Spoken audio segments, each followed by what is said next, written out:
चलिए बच्चों, ये मेहदी शिक्षा संस्थान जमलीपुर अम्बेडकर नगर की तरफ से मैं क्लास 10 के लिए सामाजिक विज्ञान का सब्जेक्ट चल रहा है।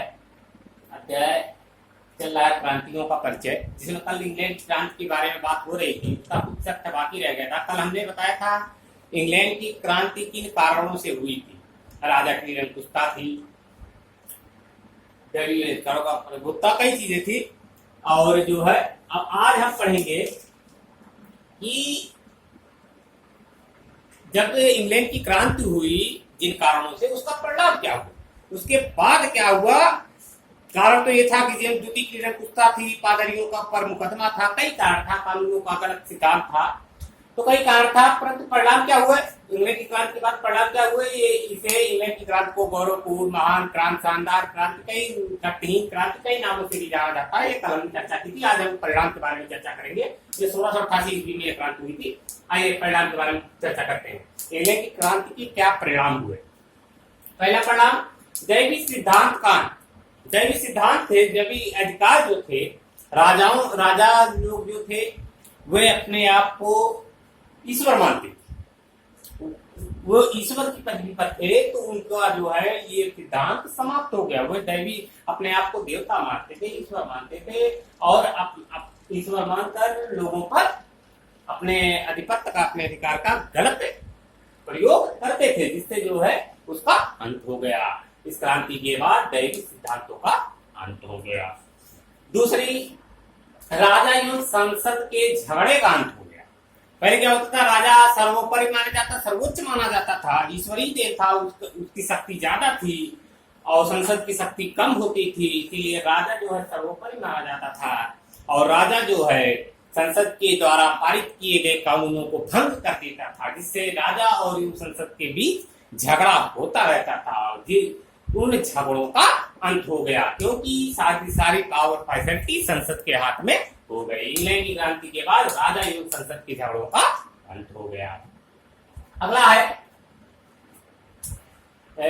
संसद सर्वोपरि। जैसे मैंने बताया, झगड़े होते थे, राजा अपना मन करता था, कानून मानता ही नहीं था संसद द्वारा, तो संसद इंग्लैंड की क्रांति के बाद संसद जो है सर्वोपरि हो गया, संसद मेन हो गया। अब राजा से बड़ा संसद हो गया। संसद जो है नए कानून पारित, बिना संसद की अनुमति के नए कानून नहीं पारित हो सकते, बिना संसद की अनुमति से कोई कानून बनाया नहीं जा सकता, बिना संसद के अब राजा नियुक्त नहीं हो सकता। राजा की नियुक्ति का पूरा कारोबार, पूरा पावर अब संसद के हाथों में आ गया। तो संसद जो है सर्वोपरि हो गया, मेन हो गया, सर्वोच्च हो गया। इंग्लैंड की क्रांति के बाद ये परिणाम निकला, संसद सर्वोपरि हो गया। और क्या परिणाम निकला? फ्रांस से शत्रुता। फ्रांस से शत्रुता हो गई। कैसे, क्यों हो गई?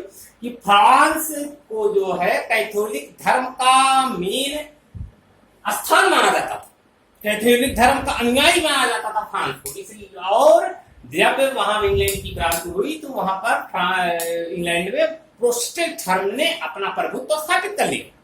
मार्टिन लूथर द्वारा प्रोटेस्टेंट धर्म ने अपना फैलाव स्थापित कर लिया, जिससे फ्रांस से कट्टरता स्थापित हो गई। फ्रांस के लोग कैथोलिक धर्म को मानते थे, जबकि इंग्लैंड के लोग प्रोटेस्टेंट धर्म को मानने लगे, और फ्रांस से शत्रुता हो गई। तो इंग्लैंड की क्रांति के बाद फ्रांस से शत्रुता हो गई। उसके बाद निरंकुशता का अंत हो गया। जो निरंकुशता, क्या निरंकुश राजा का अंत हो गया। ये निरंकुशता थी, राजा था निरंकुश, जिसके कारण उसके कर्मचारी भी निरंकुश थे, और राजपाट बहुत शालीनता से नहीं चल पा रहा था, जिस कारण उसकी निरंकुशता का अंत हो गया। राजा की निरंकुशता समाप्त हो गई, सब पावर संसद के हाथ में हो गया, और कार्यभार अच्छा चलने लगा। कुछ चीजें और, ये तो परिणाम आपने जान लिया। 4-5 परिणाम मुख्य है। दैवी सिद्धांतों का अंत हो गया। राजा के जो पावर था, अधिकार था, देवी, वो अपने आप को देवता समझता, वो उसका अंत हो गया। राजा एवं संसद के बीच जो झगड़े होते थे वो भी समाप्त हो गए। संसद को सर्वोपरि और सर्वोच्च माना जाने लगा। फ्रांस से शत्रुता हो गई इंग्लैंड की, क्योंकि फ्रांस के लोग कैथोलिक धर्म को मानते थे, और इंग्लैंड में प्रोटेस्टेंट धर्म का प्रभुत्व बढ़ गया था। निरंकुशता का अंत हुआ। राजा निरंकुश था, और उसको समाप्त करके, उसको हटाकर निरंकुशता समाप्त हुई। और भी कुछ चीजें हैं इससे संबंधित, इंग्लैंड की क्रांति से संबंधित। आइए देखते हैं, आपके बहुविकल्पीय प्रश्न है, उसको भी समाप्त कर देते हैं इसी समय। कल का विवरण ही लंबा थोड़ा सा हो जाएगा, परंतु जो है क्यूरिया जेरिस। अब देखते हैं कि इससे संबंधित कुछ और भी चीजें हैं। इंग्लैंड को मैंने बताया था कि गौरवपूर्ण क्रांति, गौरवपूर्ण रक्तहीन, गौरवपूर्ण रक्तहीन क्रांति भी कहते हैं। क्यूरिया रेंजिस, क्यूरिया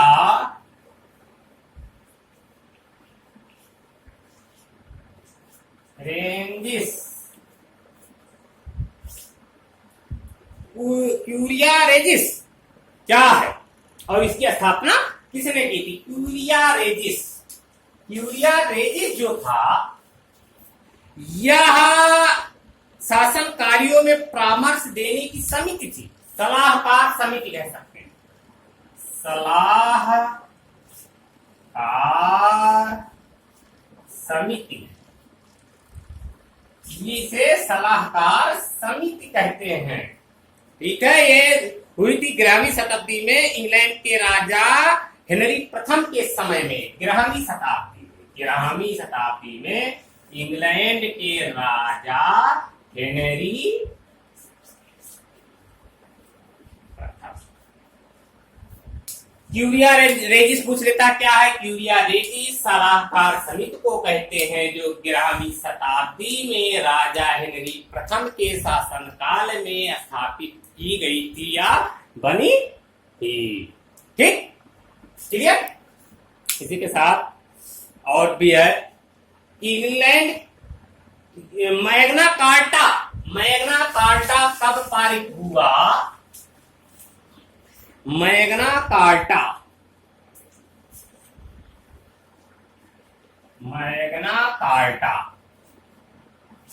पहले तो मैग्ना कार्टा का अर्थ जान लीजिए तो समझ में आ जाएगा। मैग्ना कार्टा मीन्स होता महान घोषणा पत्र। मैग्ना कार्टा मीन्स होता है, मैग्ना कार्टा मीन्स होता है महान घोषणा पत्र। तो ये महान घोषणा पत्र का पारित हुआ था किस राजा के समय में? ये प्रश्न पूछ लेता है। तो देखिए, ये है मैग्ना कार्टा 1215 ईस्वी में राजा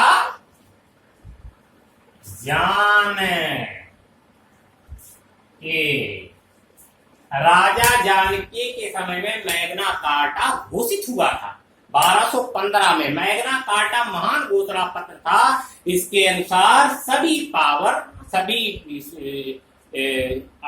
पावर या शक्ति जो है इसके पास चली जाएगी, संसद के पास। सभी पावर, सभी शक्ति इस घोषणा पत्र के अनुसार राजा सर्वोपरि नहीं रहेगा, संसद जो है सर्वोपरि मानी जाएगी। संसद जो है सर्वोपरि मानी जाएगी। अच्छा, अगला देखते हैं। ये क्लियर हो गया मैग्ना कार्टा। थोड़ा लंबा हो जा रहा है बच्चों, परंतु ये है कि अध्याय आज समाप्त। 2 ही 3 पॉइंट और है इसमें। अब पूछ रहा है कि चार्ल्स प्रथम को फांसी कब दी गई? तो चार्ल्स